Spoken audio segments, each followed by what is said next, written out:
I think artificial intelligence would be our creation, not God's. Intellect that God has given us, and we may be using creativity that God's given us, but we can use our creativity in a really negative way as much as in a positive way. So just because we've created something doesn't mean it was God's intention in the first place that we did it. So, you know, we've got to be careful that we are not operating out of our own understanding of these things, but we get everything from our relationship with the Father. You know, the Father has led me on this journey. I had no intention of going down this road. I would have avoided going in this road, but he led me down it. You know, I didn't know that I was going down it until I was on it and therefore moving towards it. But every encounter I've had with God in that loving way, in his heart, in eternity, in the eternal now, all of that, those encounters have even more convinced me of how God is love. He cannot be anything else other than love. Well, that makes it easier then to actually believe that God would want to restore everything, even those things that we don't think deserve to be restored. He has a different framework than we do. And as our minds are renewed to think like his, it's easier to accept that he would want to restore everything he created.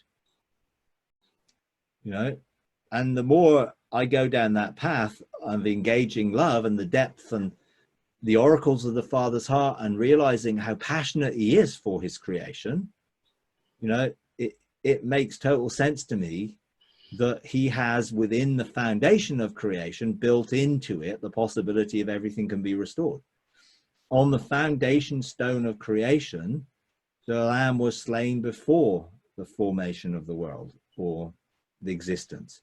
So built within creation is its restoration. Now, for mankind, Jesus became a being, took on our DNA, if you like, and represented us as the Son of Man.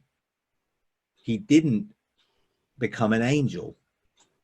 So Jesus didn't die for angels on the cross per se, because he didn't become an angel. He represented us and took our death. But we're not talking about redemption from a lost state. We're talking about restoration to a position. That's different, you know. But I do believe there's a scripture in Colossians chapter 1 that says that all things were created by him and for him, and all things are held together through him, and that through him God was pleased to reconcile everything, all things, to himself. So that's reconciliation, which is bringing parties which are divided back together.